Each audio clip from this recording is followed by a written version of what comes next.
نحمده ونصلي على رسوله الكريم أما بعد فأعوذ بالله من الشيطان الرجيم بسم الله الرحمن الرحيم قال الله تبارك وتعالى في القرآن المجيد والفرقان الحميد وإذا مرضت فهو يشفين۔ اللہ تعالی نے انسان کو بہت ساری نعمتیں عطا فرمائی، ان میں سے ایک نعمت ہے زندگی۔ اللہ تعالیٰ اگر زندگی عطا نہ فرمائے آدمی کو تو یہ زندہ نہیں رہ سکتا۔ اس کے کھانے کا انتظام کیا، پینے کا انتظام کیا، سانس لینے کے لیے ہوا کا انتظام کیا، آکسیجن کا انتظام کیا۔ اللہ تعالیٰ نے انسان کو زندہ رکھنے کے لیے انتظامات فرمائے۔ اسی طرح سے ایک نعمت ہے صحت اور تندرستی۔ انسان زندہ تو ہے لیکن اگر وہ بیمار ہو جائے تو اس کا زندہ رہنا بڑا مشکل ہو جاتا ہے۔ تو زندگی کے اندر صحت اور تندرستی اللہ تعالی کی نعمت ہے۔ ایک حدیث میں رسول پاک صلی اللہ علیہ وسلم نے ارشاد فرمایا اغتنم خمسا قبل خمس، 5 چیزوں سے پہلے 5 چیزوں کو غنیمت سمجھو، یعنی ان سے فائدہ حاصل کر لو۔ حیاتک قبل موتک، زندگی کو غنیمت سمجھو، موت سے پہلے کب موت آ جائے کچھ نہیں کہہ سکتے، تو جوان بوڑھے سبھی جا رہے۔ دوسرے وصحتک قبل سقمک، تندرستی کو غنیمت سمجھو بیماری سے پہلے۔ انسان تندرستی میں اس کو یہ خیال نہیں آتا کہ وہ اپنی تندرستی کا شکر ادا کرے اللہ تعالیٰ کے سامنے۔ ایک ایک عضو اللہ تعالیٰ نے کیسے بنایا ہے، اس کے کیا کیا فائدے ہیں اور کیسے وہ کام کر رہا ہے، اور انسان کو پتہ بھی نہیں چلتا۔ دل دھڑکتا رہتا ہے ہمیشہ، خون سپلائی کرتا رہتا ہے پورے بدن کے اندر، اور انسان سو رہا ہے جب بھی دل دھڑک رہا ہے، اور جاگ رہا ہے تب بھی دل دھڑک رہا ہے، اور اس کی زندگی کا انتظام کر رہا ہے کہ پورے بدن میں خون پہنچ جائے، ہر جگہ پر خون پہنچے اور انسان کی زندگی باقی رہے۔ یہ کتنی بڑی نعمت ہے اللہ تعالیٰ کی۔ انسان اس کے بارے میں غور کرے۔ یہ تو جسمانی فائدہ ہے دل کا، اور روحانی فائدہ بھی ہے۔ روحانی فائدہ جب انسان دل کو دل بنا لیتا ہے،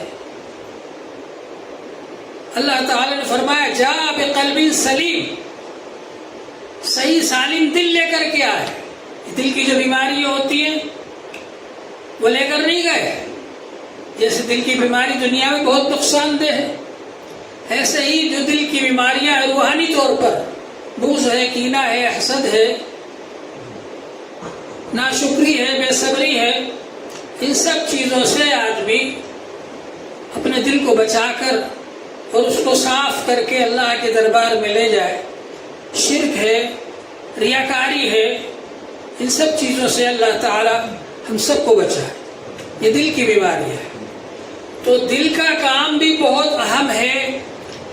جیسے جسم کو فائدہ پہنچانے میں، جسم کو زندہ رکھنے میں دل کا بڑا اثر ہے، بڑا فائدہ ہے، ایسے ہی انسان جو کام کر رہا ہے اس کام میں بھی اس کا بڑا اثر ہے اور فائدہ ہے۔ اس کے بعد میں جب انسان بیمار ہو جاتا ہے تو اس کو فائدہ محسوس ہوتا ہے، تکلیف ہوتی ہے اس کو بیماری کی حالت میں۔ اور جب وہ بیمار ہو جاتا ہے، مثلا کسی کی آنکھ میں کوئی تکلیف ہو گئی، اب آنکھ سے نظر نہیں آ رہا، اب اس کو سمجھ میں آتا ہے ارے آنکھ کتنی قیمتی چیز ہے، تو دکھنا ہی بند ہو گیا۔ کسی کے کان میں تکلیف ہو گئی، اب اس کو سمجھ میں آتا ہے ارے کان کتنی قیمتی چیز ہے، اب تو کم سنائی دینے لگا، اب کیا ہوگا۔ زبان میں تکلیف ہو گئی، بولتے نہیں بن رہا، اب آدمی سوچتا ہے ارے زبان کتنی قیمتی چیز ہے، اب تو بولتے نہیں بن رہا ہے۔ پیروں میں تکلیف ہو گئی، چلتے نہیں بن رہا، اب آدمی سوچتا ہے ارے تو پیروں میں تکلیف ہو گئی، چلتے نہیں بن رہا ہے، تو بہت قیمتی چیز ہے۔ جی ہاتھوں میں تکلیف ہو گئی، کوئی چیز اٹھاتے نہیں بن رہی، وزن نہیں اٹھ رہا، تو انسان سوچتا رہے یہ تو ہاتھوں میں تکلیف ہو گئی، ہاتھ تو بہت قیمتی چیز ہے۔ تو یہ سب کی سب نعمتیں اللہ تعالیٰ کی دی ہوئی ہیں، اور سب کی سب نعمتیں قیمتی ہیں۔ اور بیماری اس لیے آتی ہے تاکہ انسان کو ان اعضاء اور جوارح کی اور ان نعمتوں کی قدر و قیمت محسوس ہو۔ انسان کو یہ محسوس ہو کہ آنکھ کتنی قیمتی چیز ہے، ناک کتنی قیمتی چیز ہے، دانت کتنی قیمتی چیز ہے، زبان کتنی قیمتی چیز ہے، کان کتنی قیمتی چیز ہے، ہاتھ کتنی قیمتی چیز ہے، پاؤں کتنی قیمتی چیز ہے۔ اور پھر اندر کے جو اعضاء ہیں، اللہ تعالیٰ نے جگر عطا فرمایا۔ جگر جو ہے وہ خون بناتا ہے۔ آپ نے جو کچھ کھایا پیا وہ پیٹ کے اندر چلا گیا، اب وہ پیٹ جو ہے معدہ اس غذا کو ہضم کرے گا، اور ہضم کر کے جگر کے سپرد کرے گا، اور جگر اس کا خون بنائے گا۔ جگر اس کو پہلے وہ چیز جائے گی گردے میں، گردہ پیشاب پخانے کو الگ کرے گا، اور پھر جگر کو بھیجے گا، اور جگر اس کا خون بنائے گا، اور وہ خون دل کو بھیجے گا، اور دل اس کو پورے بدن میں پھیلا دے گا۔ کیسا اللہ تعالیٰ نے نظام بنایا اندر کا، جو ہم سمجھتے نہیں، جانتے نہیں۔ جو لوگ جانتے ہیں وہ ایمان لے آتے ہیں کہ یہ تو کوئی انسان بنا ہی نہیں سکتا، یہ تو اللہ تعالیٰ ہی ہے جس نے ایسا بہترین نظام بنایا۔ سبحان اللہ واحسن الخالقین، اللہ تعالیٰ پاک بے نیاز ہے، اور وہ تو بہترین بنانے والا ہے۔ تو یہ جو بیماری آتی ہے یہ انسان کو یہ نعمت کی قدردانی سکھانے کے لیے آتی ہے کہ انسان اپنی صحت کی نعمت کی قدر کرے اور اس کا شکر ادا کرے، اور زیادہ سے زیادہ اللہ تعالیٰ کی عبادت کرے اور اطاعت کرے اور فرمانبرداری کرے، اور اپنے آپ کو گناہوں سے بچائے، جس نے کہ انسان کو اتنے اچھے طریقے پر بنایا۔ اور پھر انسان کی صحت اور تندرستی کا اعلیٰ درجے کا نمونہ ہوتا ہے جوانی۔ جوانی دیوانگی۔ جوانی میں آدمی باپ کو باپ نہیں سمجھتا، گالی بکتا ہے، ماں کو ماں نہیں سمجھتا، گالی بکتا ہے، اور رشتہ داروں پر بھی دھوس جماتا ہے، اور پڑوسیوں پر بھی دھوس جماتا ہے، چھوٹوں کو مارتا ہے، مال چھین لیتا ہے، غصب کر لیتا ہے، چوری کر لیتا ہے، مار دھاڑ کرتا ہے، زناکاری کرتا ہے، بدکاری کرتا ہے۔ تو آدمی جوانی کے اندر کیونکہ پوری طاقت پر ہوتا ہے تو وہ گناہوں کے اندر ملوث ہو جاتا ہے، جن کاموں سے کہ اللہ تعالیٰ نے بچایا۔ اس لیے جوانی میں نیک کام کرنا یہ اللہ تعالیٰ کو بہت زیادہ پسند ہے۔ حدیث شریف میں آتا ہے وہ 7 آدمی جو اللہ تعالیٰ کے عرش کے سائے میں رہیں گے میدان حشر میں، ان میں سے ایک وہ آدمی بھی ہے شاب نشأ فی عبادت ربہ، وہ نوجوان جس نے اللہ کی عبادت میں پرورش پائی، یعنی نیک کام کرتے کرتے ہی بڑا ہو گیا، جوان ہو گیا۔ تو ایسا نیک نوجوان بھی اللہ تبارک و تعالیٰ کے عرش کے سائے میں رہے گا میدان حشر میں۔ تو معلوم یہ ہوا کہ جوانی میں اللہ کو بہت پسند ہے عبادت۔ پھر یہ جو بیماری ہے، اس بیماری کے ذریعے بھی انسان اللہ تعالیٰ کے قریب ہوتا ہے۔ جیسے نماز پڑھنے سے اللہ کے قریب ہوتا ہے، پاکی حاصل کرنے سے اللہ کے قریب ہوتا ہے، قرآن پاک پڑھنے سے اللہ کے قریب ہوتا ہے، ذکر کرنے سے اللہ کے قریب ہوتا ہے، اسی طرح سے بیماری سے بھی انسان اللہ کے قریب ہوتا ہے۔ انسان بیمار ہو گیا، جوانی میں اور تندرستی میں آدمی اللہ کو بھول جاتا ہے، جوان ہے، تندرست ہے، لا تمشی فی الارض مرحا، اکڑ کر نہ چلو، انک لن تخرق الارض ولن تبلغ الجبال طولا، تو نہ تو زمین کو پھاڑ سکتا ہے اور نہ پہاڑ کے برابر اونچا ہو سکتا ہے۔ پہاڑ جتنا اونچا ہے انسان اتنا اونچا نہیں ہو سکتا۔ زمین پر پاؤں رکھنے سے زمین پر پاؤں پٹک پٹک کے چلتا ہے، دھما دھم، زمین کو نہیں پھاڑ سکتا تو۔ تو انسان کو گھمنڈ ہو جاتا ہے جوانی اور تندرستی میں، اور اللہ تبارک و تعالیٰ کو بھی کچھ نہیں سمجھتا، رسول پاک صلی اللہ علیہ وسلم کچھ نہیں سمجھتا، علماء کرام کو کچھ نہیں سمجھتا، اول فول بکتا ہے۔ لیکن اللہ تبارک و تعالیٰ انسان سے اپنی قدرت تو منوا ہی لیتے ہیں۔ اب جب انسان بیمار ہو گیا اور سب ڈاکٹروں نے جواب دے دیے، اب کوئی علاج کرنے والا بھی نہیں ہے، اور سگی اولاد بھی بوجھ سمجھنے لگی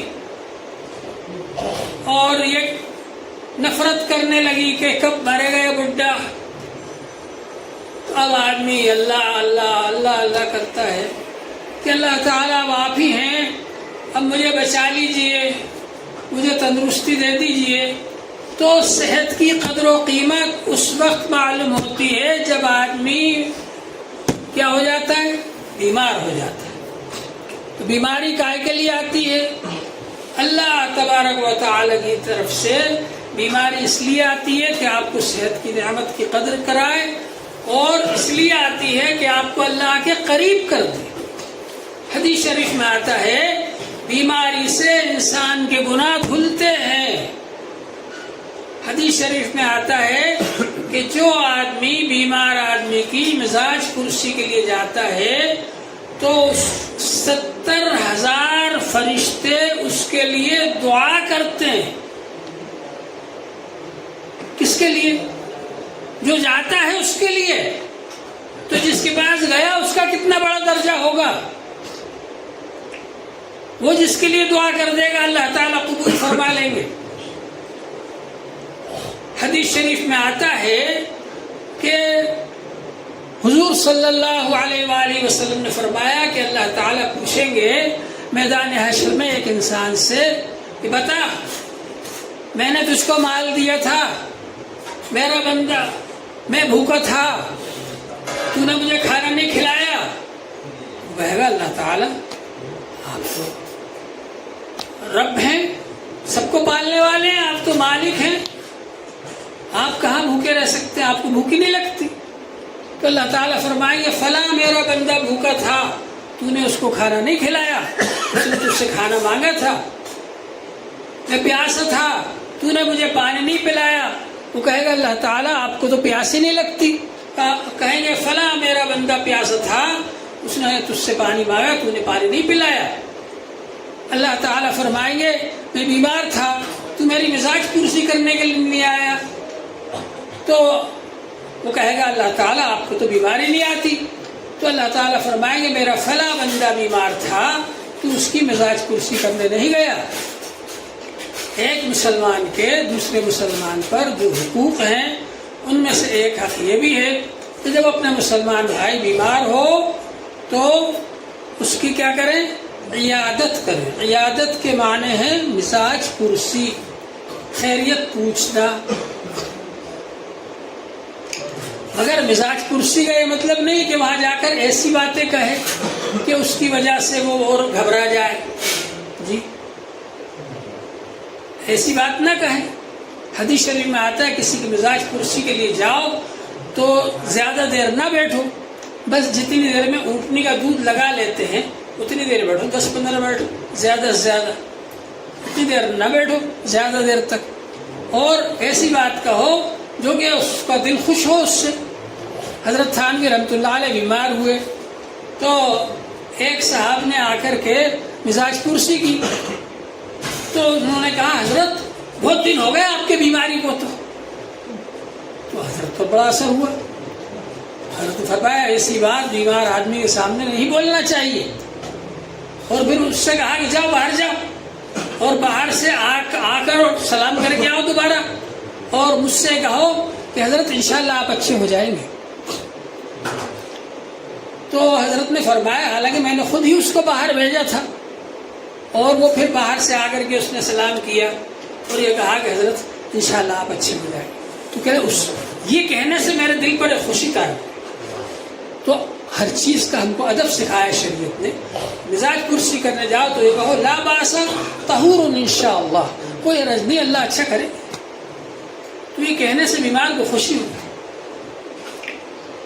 تو بہرحال یہ جو ہے بیماری، یہ بیماری بھی اللہ تعالیٰ کی طرف سے آتی ہے. بیماری دینے والا بھی اللہ تعالیٰ ہے اور شفا دینے والا بھی اللہ تعالیٰ ہے. قرآن پاک میں اللہ تعالیٰ نے فرمایا وَإِذَا مَرِضْتُ فَهُوَ يَشْفِينِ، جب میں بیمار ہوتا ہوں تو اللہ ہی مجھے شفا دیتا ہے. یہ کس نے کہا تھا؟ ابراہیم علیہ السلام. اللہ تعالیٰ نے حضرت ابراہیم علیہ السلام کو پیغام دے کر کے بھیجا اور انہیں توحید کا پیغام دیا. تو اللہ تعالیٰ ہی بیماری سے شفا دینے والا ہے. اللہ تعالیٰ ہی بیماری بھیجتا ہے. حتیٰ کہ جب دوا گلے سے نیچے اترتی ہے تو اللہ تعالیٰ سے پوچھتی ہے کہ میں شفا دوں اس بندے کو یا غذا بن کر نکل جاؤں. اللہ تعالیٰ کی طرف سے اس کو حکم ہوتا ہے کہ شفا دے تو وہ دوا شفا دیتی ہے، اور اگر اللہ تعالیٰ کی طرف سے حکم ہوتا ہے کہ شفا نہ دے تو وہ غذا بن جاتی. تو شفا دینے والا بھی اللہ تعالیٰ ہی ہے. اللہ تعالیٰ سے ہی بیماری کی شفا مانگنا چاہیے. کتنے ایسے لا علاج مریض ہیں جو الحمد شریف پڑھ کر پانی پلانے کی وجہ سے شفا یاب ہو گئے. کتنے ایسے لوگ ہیں جو لوگ کے حرم شریف گئے، کینسر کے مریض تھے، دعا کی اللہ تعالیٰ سے شفا یاب ہو گئے. ایک صاحب نے بتایا کہ ہماری لڑکی نہ چلتی تھی، نہ پھرتی تھی، نہ اٹھتی تھی، نہ بیٹھتی تھی. ہمارے محلے سے کچھ حضرات حج کے لیے گئے اور انہوں نے وہاں جا کر حرم شریف میں دعا کی. اچھی خاصی بڑی لڑکی تھی اور فرمایا کہ ماشاءاللہ اسی دن سے وہ اٹھنے بیٹھنے لگی، کھانے پینے لگی، تندرست ہو گئی. تو دعا جو ہے وہ اللہ تعالیٰ قبول فرماتے ہیں، اور جس کے بارے میں دعا قبول فرما لے اس کی شفا ہو جاتی. وَإِذَا مَرِضْتُ فَهُوَ يَشْفِينِ، جب میں بیمار ہوتا ہوں تو اللہ تعالیٰ ہی شفا دیتا ہے. اللہ تعالیٰ سے دعا کرنا چاہیے. اور دوا یہ ایک ذریعہ ہے، دوا بھی کرنا چاہیے. دوا کرنا بھی سنت ہے. حضور صلی اللہ علیہ وسلم نے بہت سی دوائیں بتائی ہیں. طب نبوی کے نام سے مستقل کتاب موجود ہے.